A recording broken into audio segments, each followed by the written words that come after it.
Success Insight shares the stories of the people with passion and drive who make things happen in the world. Here's your host, Howard Fox. Hello, everybody, and welcome back to another episode of the Success Insight podcast. Our guest today is Rob Campbell. Rob is a leadership coach, keynote speaker, veteran, and spouse advocate. As a retired Army colonel, Rob has over 27 years' experience leading organizations ranging in size from 24 to 5,000.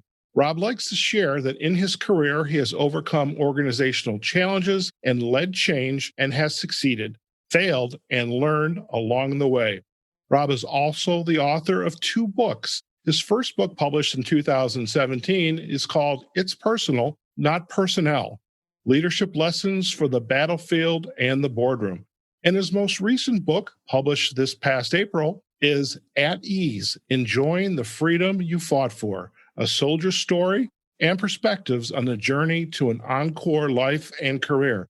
Rob Campbell, it's a pleasure to have you on the Success Insight podcast. Hey, great show you have here, Howard, and I appreciate you having me on. Fantastic. You know, the podcast world has become very small because as I start to have guests on my podcast and maybe some folks acknowledge what they have shared, their authors as well. And it's like when I saw the work that you do in the leadership space, the coaching space, working with veterans on their life after military service. And I'm thinking about my career as a career coach. I'm thinking, oh my God, there's definitely some lessons and some insights that I would just love to hear from you.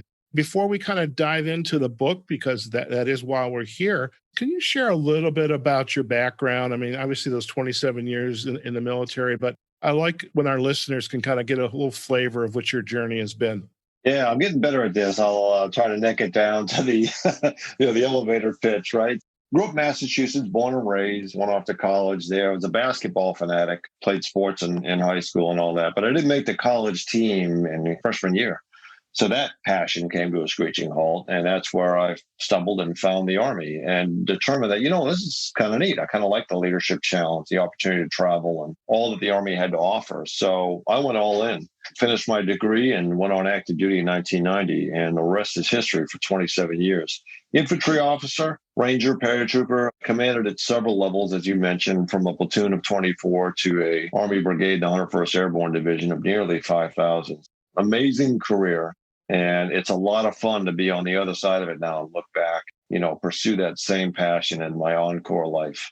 I appreciate that. And you have made it sound very simple. And it's like, oh, this is the dream life. And I can imagine looking back, there's been some highs, the lows, what have I gotten myself into? And as you went from college, having the degree, and what was your degree in, by the way? Business administration. Business administration. So back in 1990, when you got a business degree, you ended up working at a consulting company, a bank, and then you slogged behind a PC for the next 15 years, 20 years. Maybe you had a layoff here and there, but you chose the military life. And was there an aha moment, that this insight when you got in of like, what did I just do here?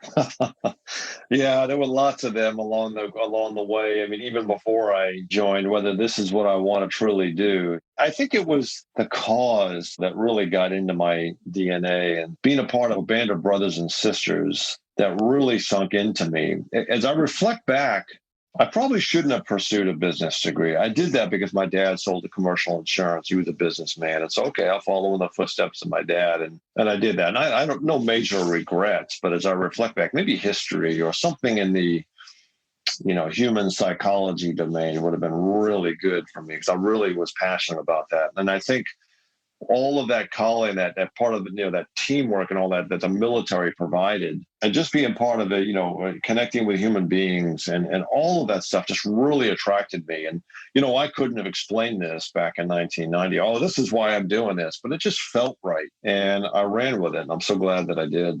How did your view of leadership, and we probably could have hours upon hours, and I know I kind of agreed, we're only going to go about 30, 45 minutes, so you're safe. The role of leadership and being a leader in the military, and as I have been reading, as I've learned going through my own training, the role of leadership in the military has evolved. And perhaps at one time it was you jump and the soldier says, "How high, sir?" Whereas in this day and age, we care about how we lead teams. Everybody is in this together. No one gets left behind. How is this leadership construct in the military? How did it evolve for you? Because, I mean, you don't get to become a colonel unless there's something there that others are recognizing in you, I would imagine. Yeah, it's a great question. And you actually, you laid it out very nicely in terms of the evolution of leadership in the military. When I came in the late 1980s, it was very machine-like, I must say. It was really just about the mission. It's always been about the mission, but people less so. It was really just about getting people to get behind the mission and pushing them there, and off they went. And there wasn't a lot of this interaction, getting to know people. Our aperture was kind of thin in terms of women in the infantry, and really celebrating and recognizing different races, religions, and things more formally than we had before. And I think that's what the transition has been, is it's much more of a human endeavor. We in the military adjust with society, or at least we should.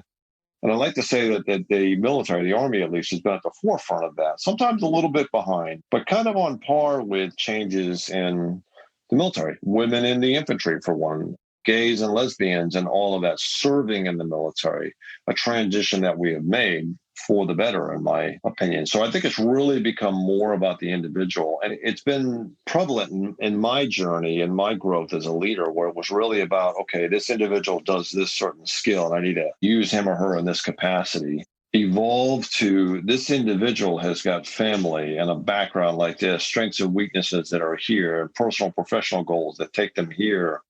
And then I can tailor my leadership to the individual. That's how it evolved. And I believe that's how I succeeded along the way, was really taking that people-centric approach.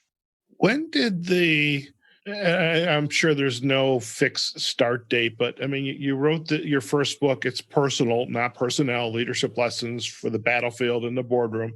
When did you first find yourself collecting stories, so to speak, about, oh, this is good. This is a good lesson here. I need to somehow keep this in my back pocket for further use? Mm-hmm. I started doing that as I matured as a leader in the Army. That's where I trace it back to, because as a leader, stories are really important. And I saw my role as a leader, especially as I grew more to be a more senior leader, is to bring stories in to hammer home points that I was trying to make about our values, about what I thought was important, about focusing on people. I'd weave stories into any kind of guidance or opportunities I might have in a meeting. And I think that informed, I didn't know at the time. And I always enjoyed speaking in the military. I could be very inspirational. I could bring in stories. I could leverage the history and the esprit de corps of an organization and pull that into a speech to really capture a crowd and an audience. And I carried that into my encore life after I transitioned out. And it has now manifested in what I do in terms of professional speaking and in my writing. I didn't have a lot of time to write in the military, but now on the outside, I could carry those stories forward, which I think resonate with my audience. What were some of the top lessons or key lessons? I mean, in our world, in coaching, consulting, everybody's got the top 10 list, top 5 lists, et cetera, et cetera. Mm-hmm. And in your book, Leadership Lessons, were there some that really, I mean, obviously the goal is for you to have the message resonate for your reader, but are there some that continue to resonate for you as lessons that, wow, I'm so glad I experienced this because this is informing much of what I do, say, and coach today? Well, there's two main things that come out of the book that I carried forward. And it's funny, when I'd done a podcast or it was an interview, I'd gotten some feedback on the book, and it was a leader that said to me, man, I wish I had this before I had taken over this organization, because it would have been a great reference perspective for me. I was like, yeah, me too. Because I never thought that deeply about leadership until I really got down and wrote the book.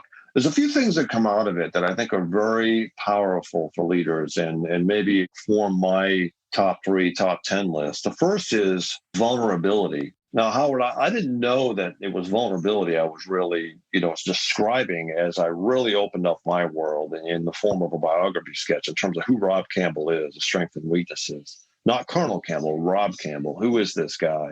That was vulnerable and risky, but subordinates gravitated towards that. And the other thing was this approach on investing in people, where you look through the lens of people in everything that you do.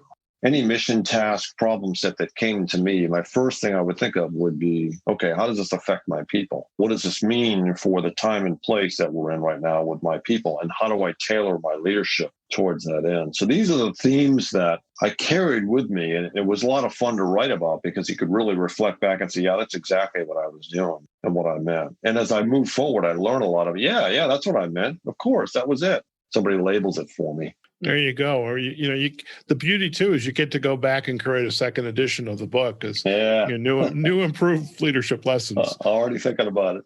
You retired, was it back in like 2016? Mm-hmm. How was that reimmersion? And I'm sure there is a term that's used within the military for reintegrating yourself back into the public society. How did you begin to prepare for that? What a great question, Howard. And I hope a lot of veterans listen to this because it's a leap. I can't say that I had any kind of process or reference or perspective to tap into as I began this profound transition from 27 years in uniform in a very closed and small society into the vast ocean of the general population in the United States. So I did talk to a few folks, and I don't confess that I had it right coming out, and hence the book. And that was the gap that I was trying to fill by writing that. It's okay, if there's another senior service member coming out, somebody that's done 10 years or more, maybe this could help them in their journey. It's traumatic, Howard. I mean, that's the key word here when you talk about reintegration into society, transitioning out of the military. It's a traumatic event, and a veteran is undergoing trauma when this happens. Now, that's a strong word. But it's appropriate because what happens, and a friend of mine, Eric Burleson, Green Beret, wrote a book on transitioning from the military. He explained it to me. The neurons in your brain, and I may not be stating this totally correct, but there's grooves in your brain like well-worn riverbeds that these neurons travel as you become used to service and the language and the culture. I could step onto a military base today and it'd be easy for me. I know how to operate and talk and speak and do everything automatically. When you transition out of that, when the iron gates of a military base close behind you and you now are thrust into a society that doesn't speak your language anymore, now those neurons are traveling along the riverbed and it's hard for them. They're working harder. They might slip back in. And so that manifests in stress and depression and all those different things. And I was going through that. Luckily, I've got a great Army spouse that, her and I could talk a lot. I had friends, former military, that I stayed connected to that kind of helped in the journey, where all we would do sometimes is commiserate, but it was healing to be able to do that. But it's a very traumatic event because it represents such a drastic change because there is this chasm between society and the military. And it really opened my eyes as I made the leap. I find it refreshing that you mentioned your spouse and also the military personnel, the other officers are listed that you stayed in contact with, because using your spouse as an example, if I may, I would imagine that was pretty traumatic for them as well. Yeah. Because they have to get used to you being home. You're halfway around the world. All of a sudden, who is this guy? Yeah, indeed. I'm glad you brought that up and focused on that, because transition, as much as it was traumatic for me, it was the same for my spouse, because she served alongside me in a values-based society, in a very closed society, where her and I could move from place to place to place. And we did that 16 times in 27 years. But in each place, we could be assured of something, and that was a community, familiar people, familiar language that we could assimilate to and bond with. And now on the outside, very different for the spouse just as much as the veteran. So, I think they're doing more in that space, the military is, the Defense Department is, in terms of military spouse transition. But it's a big deal, and it's a team effort. And so whether you've got a spouse or a partner or somebody, you've got to find that person that could be your battle buddy, your sergeant, I say often, on the outside, because you won't have them, like you do in the military. Let's talk more in depth about the book, At Ease, Enjoying the Freedom You Fought For. How is the book constructed, and how are you laying out the path for that soldier who is returning to civilian life from the military for them to begin to use and get your insights, your stories, but also to begin to use that for their own benefit? Well, it's not a step-by-step, do these three things, go see these people, follow this checklist. There's plenty of books out there like that for the actual transition. This book is a bit of a combination of my story and some perspectives on different things. I wanted to tell the story. We talked about stories earlier, and I thought that was important in terms of how I even made the decision to transition out after so many years, because my DNA was just subservient to the military, the needs of the military. I couldn't even fathom telling them that I was finished. So that's our start point, and I walked them through the transition. The first book I did in about 60 years, 70 days. This second book took about 3.5 years to write because I was traveling a journey and contributing to the book along the way. And I got to the 3.5 year mark and I was like, okay, I've got something here that's worthwhile. The second part, the perspectives, is where I talk about, okay, what do you do about disability? What is it like to go out and search for a job? What about your spouse? What does it mean now that you're both on the outside and you have this new freedom? Because it does. How about those values that were ingrained into you? What do they mean now? How do you reverse some of them, perhaps, to help yourself? I was talking with a veteran friend of mine today, and it was funny because we are not wired to self-promote. We are not wired that way. That's why we suck at writing resumes and we suck in job interviews, because we just aren't comfortable talking about ourselves. I bring a lot of these things into the book to give the reader some perspective, and the reader can do whatever it is they decide to do, but they just do so more informed after reading the book. It's interesting. God, it seems like forever now. Maybe it was last year. I had a podcast with a woman who is a 2-time cancer survivor. And for the life of me, it's probably my age. I just can't remember the title. I can remember the author, Mortashewski, but she wrote a DIY book for individuals who are either survivors or going through the cancer journey. What about, literally, you have this question, here's your options. You have this question, here's your options. And as you were describing that, I was thinking that's kind of like a DIY book. Here's the question that I had or that gets asked. Here's my perspective, and then here's some things perhaps you ought to consider. I think that's fair. I think there's absolutely some of that there. When you talk about disability, there are lots of different philosophies on disability. I'm a disabled veteran, 60% disabled. I'm not disabled. I can do anything I want to do. Now, I can't run like I used to. I can't run at all, actually. I've got some feet issues. But when you say disabled to me, I'm thinking of somebody without a limb that can't do what normal people might be able to do, right? And so that's where I get into this chapter and say, hey, here's how I approached disability. Do it yourself. You do it the way you think is correct, because we, as we serve in the military, don't think of a lot of the things that I placed in the book. Why would we have to? Why do we need to worry about a job? Why do we need to worry about insurance? Why do we need to worry about disability? Those are all things that are foreign to us because they don't apply. But in an instant, as we transition almost overnight, they all become very important. So read that perspective and then do it yourself the way you decide to.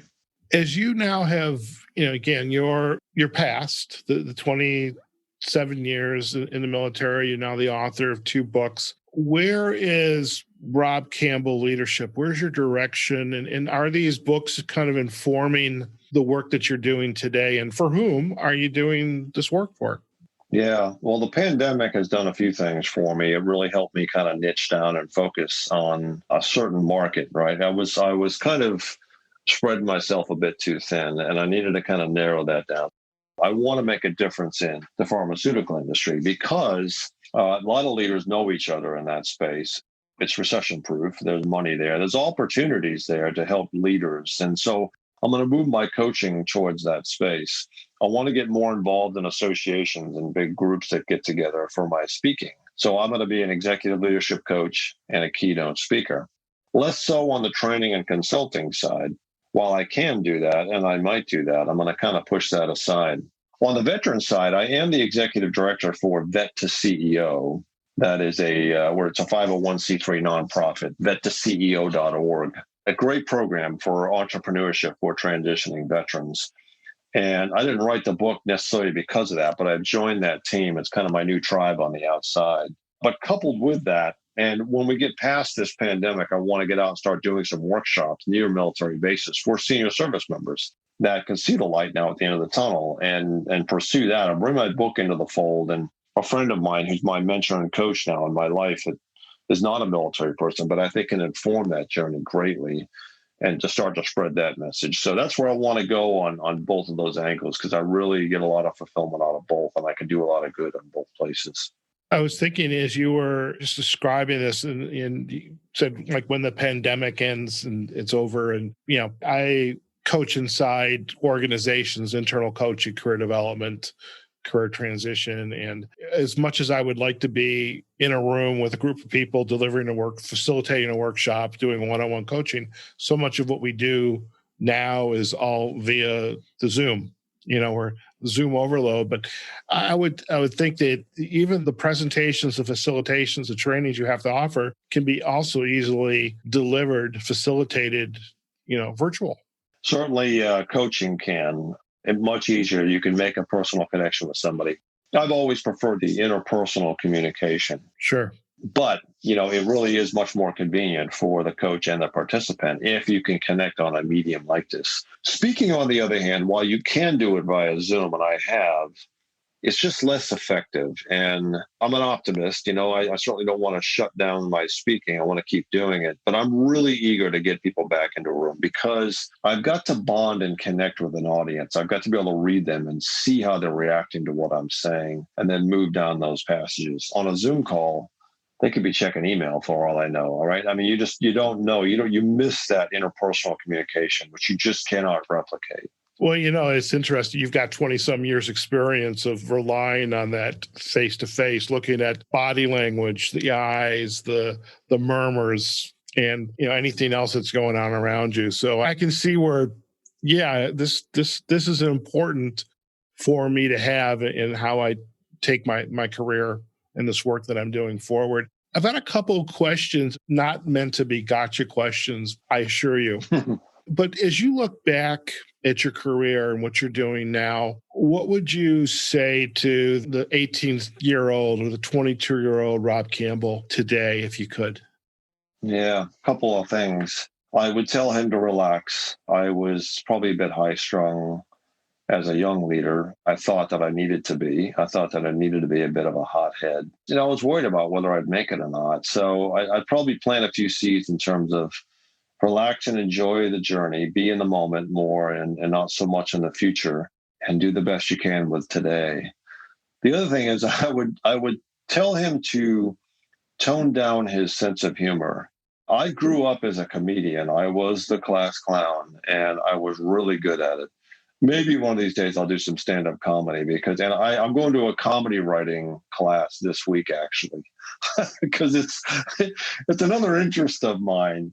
But, and this is a weakness, Howard, and I talk about this in my book, the first book, when I was not confident about something, I would default to my sense of humor, because I could leverage that. I could gain power from that. I could captivate the room with that. It works good in ice-breaking scenarios and trying to bring a sense of calm and break the tension, but not so well when you're really trying to be serious with somebody and they can't quite figure it out. Is he joking or is he not? So I would tell this young man that, hey, dude, box up that sense of humor a bit more than you do. I got better at that as I got older, because I saw the impacts of that, especially as a senior leader, cracking jokes all the time. I mean, that can be very hazardous. So that's the advice I would give to a young Rob Campbell. But unfortunately, it's just this old man left. There you go.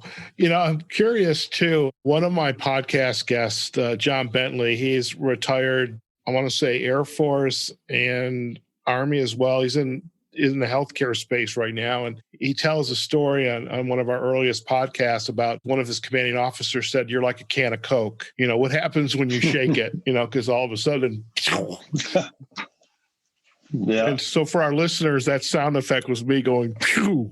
What was the best or enlightened piece of advice that continues to stick with you today from your leadership? Because they would be the ones too that would be recognizing that, for example, when that humor might not have been the best way to communicate what has to get done.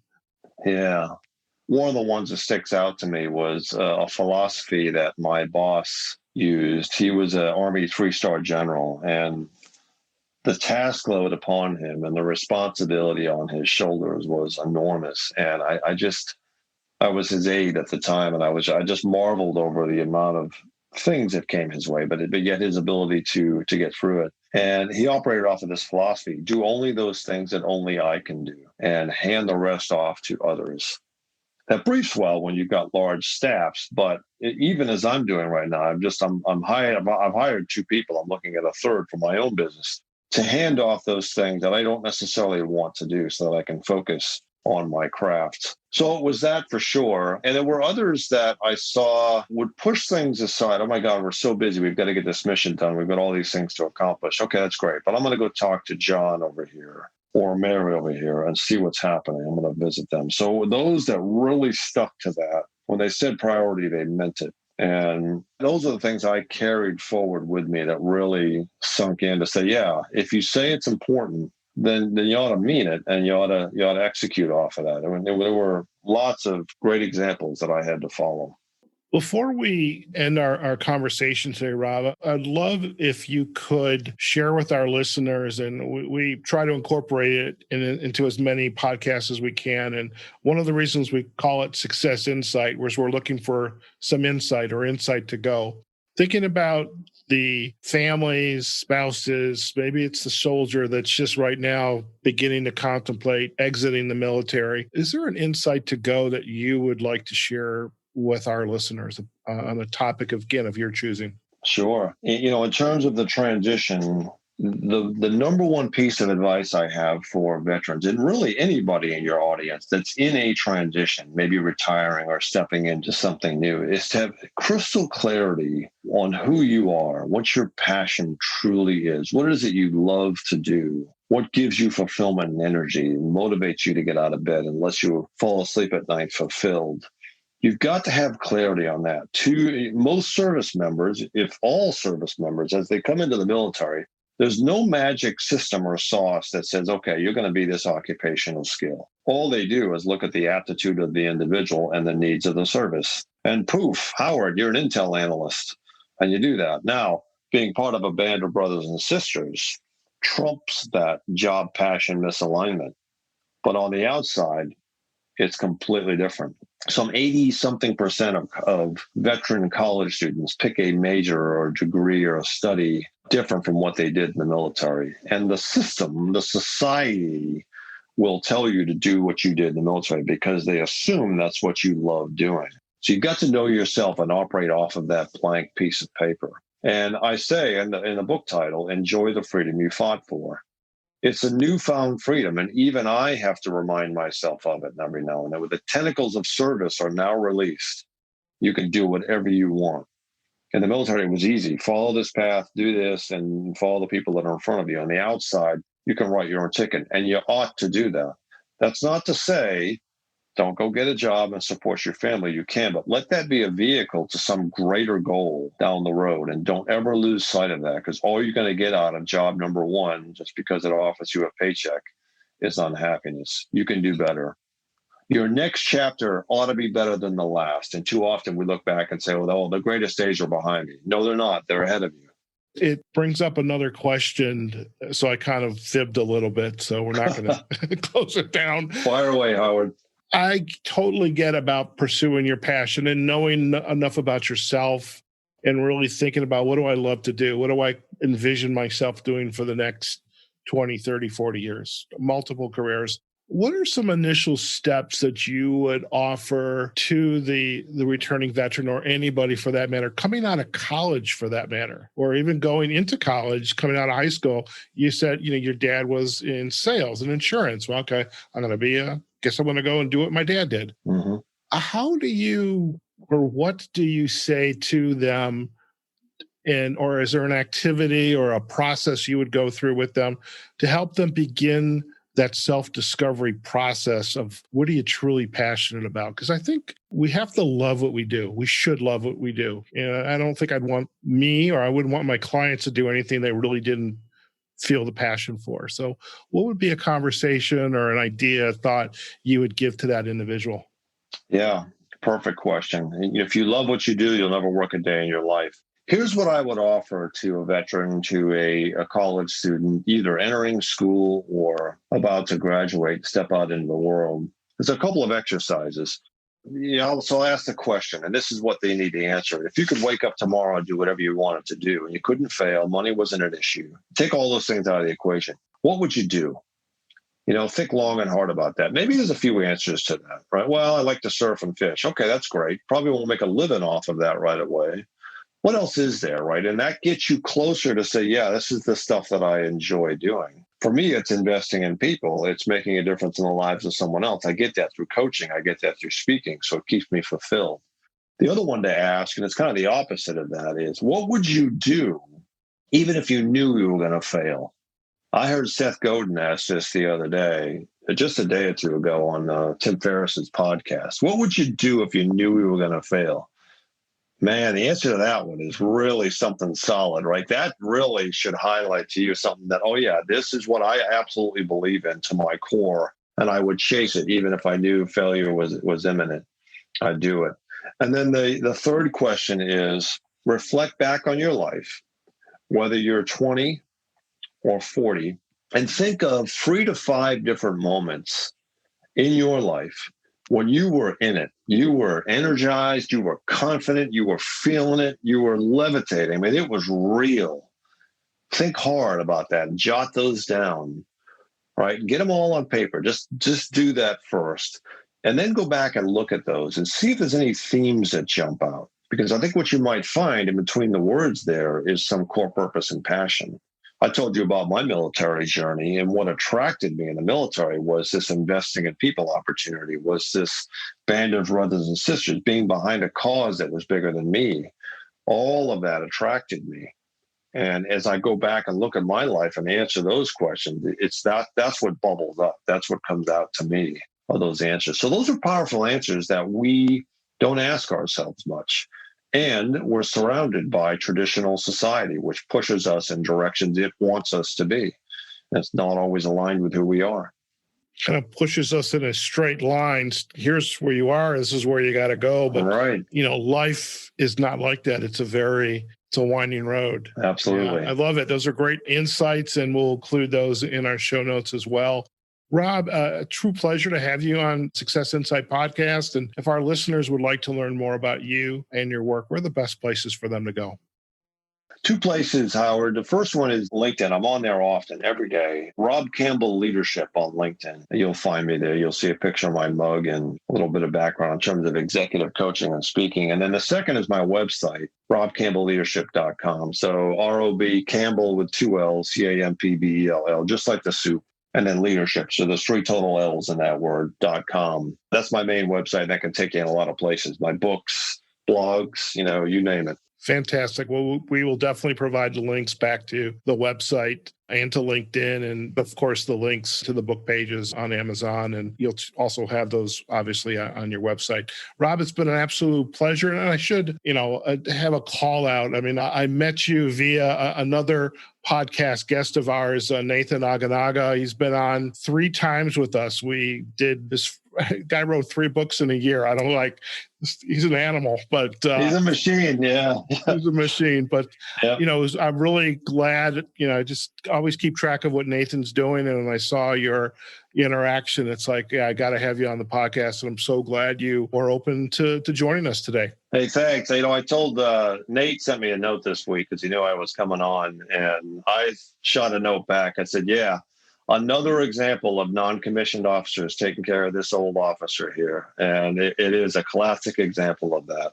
Nate and guys like him made me the leader that I am. Fantastic. Well, once again, thank you. And we're looking forward to your continued success. And hopefully this podcast will be part of that journey for you. So thank you again. Thanks, Howard. Great discussion. All right, folks, we have just been chatting with Rob Campbell. He is a leadership coach, keynote speaker, veteran, and spouse advocate. And he is also the author of two phenomenal books. The first is It's Personal, Not Personnel, Leadership Lessons for the Battlefield and the Boardroom. And his latest book that we spent a lot of time chatting about is At Ease, Enjoying the Freedom You Fought For, A Soldier's Story and Perspectives on the Journey to an Encore Life and Career. And, Rob shared some great insights, which we are going to include also in our show notes of things to think about. Again, think of your passion, your purpose. If you could wake up today, walk out the door. In fact, that's a question I ask my own clients. If you could do anything you want, what would that be? And really just some phenomenal insights from Rob, and just a pleasure to learn about his experience and journey from the military out now into civilian life. Folks, if you enjoyed this podcast, do go out and visit Rob at robcampbellleadership.com. We'll provide the links to LinkedIn, Facebook, and I know he's on Instagram as well as to the author pages on Amazon. And if you enjoyed our podcast, let us know in the comment section on successinsightpodcast.com. We are also on the major podcast channels, iHeartRadio, Spotify, Pandora, Google Podcast, Apple Podcast, Amazon Music. We're on YouTube, and you can also find us on our podcast pages on Facebook and on LinkedIn, Success Insight Podcast. All right, folks, there you have it. Wherever you are, whatever you're doing, go out there, have a phenomenal day, wear your mask, practice social distancing, take care of yourselves, take care of your family, and we will see you on the next episode of the Success Insight Podcast. Take care now. Success Insight is a production of Fox Coaching and First Story Strategies. Find us online, successinsightpodcast.com.